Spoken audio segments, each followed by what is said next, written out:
12 अप्रैल 2025 Pahalgam attack से ठीक 10 दिन पहले पहलगाम एरिया के सैटेलाइट इमेजेस का ऑर्डर आता है।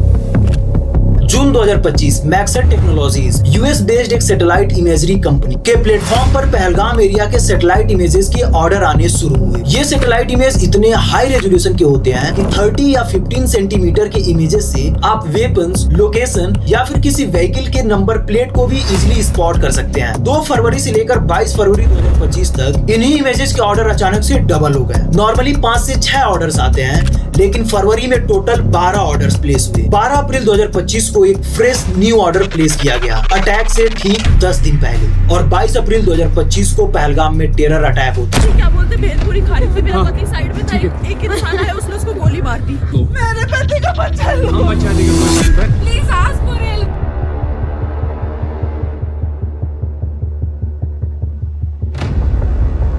जिसमें टोटल 26 लोगों की जान जाती है। अटैक से कुछ दिन पहले इन इमेजेस का ऑर्डर किया जाना सस्पिशियस लगता है। इनके बीच कुछ तो पैटर्न है, जिसे समझने के लिए हमें ये समझना होगा पाकिस्तान इंडिया पर बार बार क्यों टेरर अटैक ही कराती है। इसे हम 3 पॉइंट्स के थ्रू आसानी से समझ सकते हैं। 1971 में पाकिस्तान 2 टुकड़ों में बट गया। ईस्ट पाकिस्तान बांग्लादेश बन गया और 93,000 पाकिस्तानी सोल्जर्स ने सरेंडर कर दिया। ये दुनिया का सबसे बड़ा मिलिट्री सरेंडर है। ये सिचुएशन पाकिस्तानी आर्मी के लिए बहुत ही शर्मनाक थी। पाकिस्तानी जनरल्स को ये समझ में आ गया कि पाकिस्तान कभी भी इंडिया से कन्वेंशनल वॉर में जीत नहीं सकता, क्योंकि पाकिस्तानी आर्मी और पाकिस्तानी इकोनॉमी दोनों ही इंडिया के सामने बहुत ही कमजोर हैं। लेकिन पाकिस्तानी मिलिट्री को 1980s में एक सॉल्यूशन मिला, जब सोवियत यूनियन ने अफगानिस्तान में इन्वेड किया और अमेरिका ने करोड़ों रुपए पाकिस्तान को दिए टेररिस्ट को ट्रेन करने के लिए। लेकिन जब सोवियत अफगानिस्तान छोड़कर वापस चले गए, तब पाकिस्तान को एक अपॉर्चुनिटी दिखी इंडिया को कम खर्चे में ज्यादा नुकसान पहुंचाने की, और पाकिस्तान ने उन ट्रेंड आतंकवादियों को कश्मीर में अटैक के लिए डाइवर्ट कर दिया, और यही उनका low cost high impact strategy था।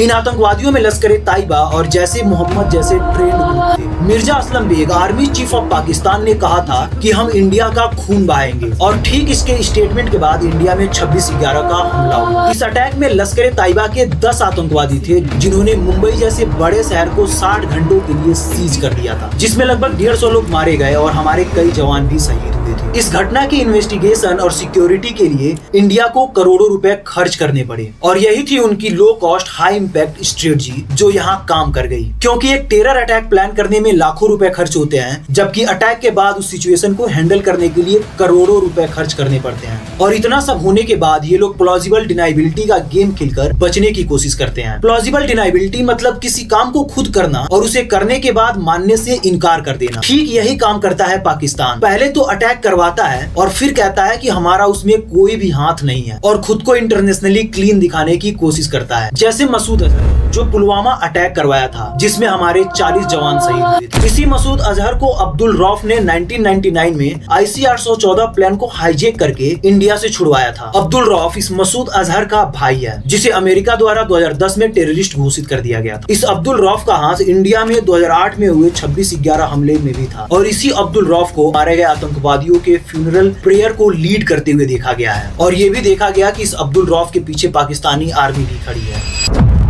इससे क्या साबित होता है, आप खुद सोचिए। यही ना कि पाकिस्तान टेररिज्म को सपोर्ट करता है, लेकिन ये लोग मानते नहीं हैं। देखिए कैसे। न्यूज एंकर याल्दा ने पाकिस्तानी डिफेंस मिनिस्टर ख्वाजा शरीफ से पूछा कि सर, क्या आप ये एडमिट करते हैं कि पाकिस्तान का एक लंबा हिस्ट्री रहा है टेररिस्ट ऑर्गेनाइजेशन की बैकिंग, सपोर्ट, फंडिंग और उनकी ट्रेनिंग का? You do admit, sir, that Pakistan has had a long history of backing and supporting and training and funding these terrorist organizations. तो इस पर ख्वाजा शरीफ ये रिप्लाई देते हैं कि हाँ, हमने 30 सालों से ये गंदा काम किया है, अमेरिका, वेस्ट, इवन ब्रिटेन के लिए भी।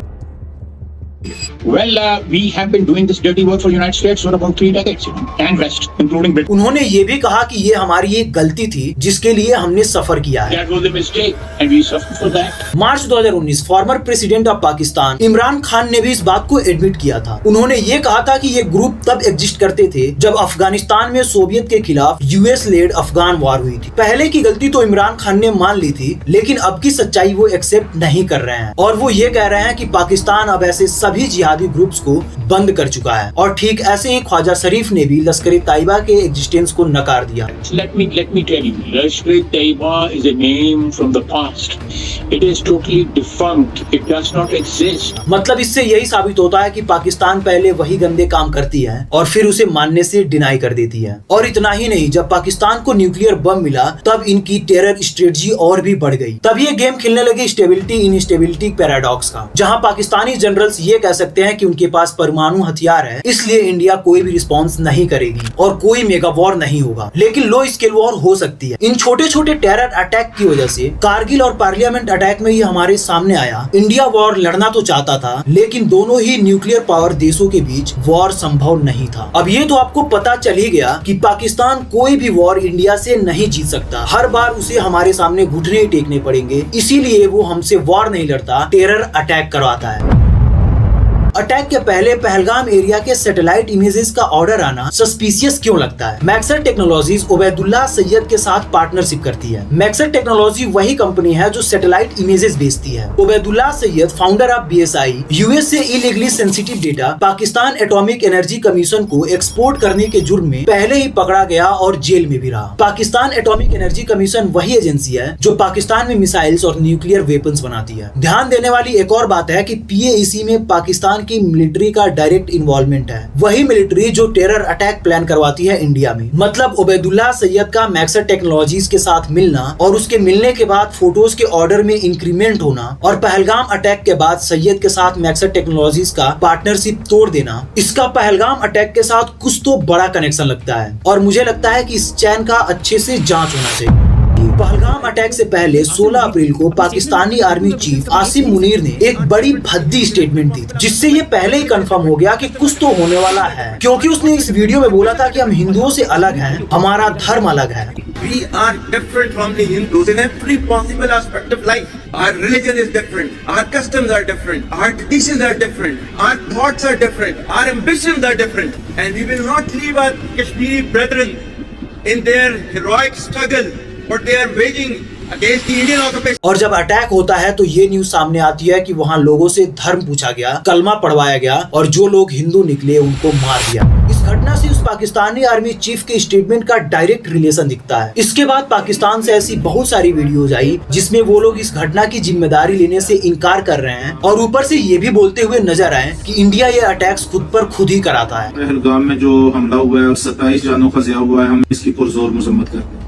कश्मीर के इलाका पहलगाम में हिंदुस्तान ने खुद साख्ता ड्रामा रचाया है, हम इसको मुस्तरद करते हैं। ये उसकी सोची समझी साजिश। 10 मिनट के ऊपर पाकिस्तान पे इल्जाम लगा दिया, तो खुद ही ब्लंडर्स मारते रहते हैं, खुद ही लोगों को मरवा देते हैं। घटना के बाद Amit Shah all party meeting बुलाएं और उसमें ये बताया कि बैसरान इलाके में कोई भी सिक्योरिटी पर्सन मौजूद नहीं थे। 500 पुलिसकर्मी और सिक्योरिटी ऑफिशियल्स सब पहलगाम शहर में मौजूद थे। चूंकि पहलगाम से बैसरान पहुंचने में 45 मिनट का समय लगता है, इसीलिए उस घटने को सिक्योरिटी ऑफिशियल्स का इमीडिएट रिएक्शन नहीं मिल पाया। उन्होंने ये भी बताया कि 5 दिन पहले तक 50 किलोमीटर के रेडियस में किसी भी कम्युनिकेशन सिग्नल का ट्रैक नहीं मिला। अमित शाह ने बताया कि घटना के दौरान टेररिस्ट ने कोई भी कम्युनिकेशन डिवाइस यूज नहीं किया, इसीलिए उनको ट्रैक करना काफी मुश्किल हो गया। और ये मुश्किल इसीलिए आई क्योंकि ये आतंकवादी हाईली ट्रेंड थे, खासकर हासिम मूसा जो पाकिस्तानी आर्मी में पहले ही SSG कमांडो रहा है। इन्होंने हर स्टेप प्लानिंग के साथ किया। डिजिटल ट्रैश से बचने के लिए इंक्रिप्टेड कम्युनिकेशन का इस्तेमाल, एडवांस सर्विलेंस और मूवमेंट का पूरा ध्यान। इसी वजह से आर्मी उन्हें तुरंत ट्रैक नहीं कर पाई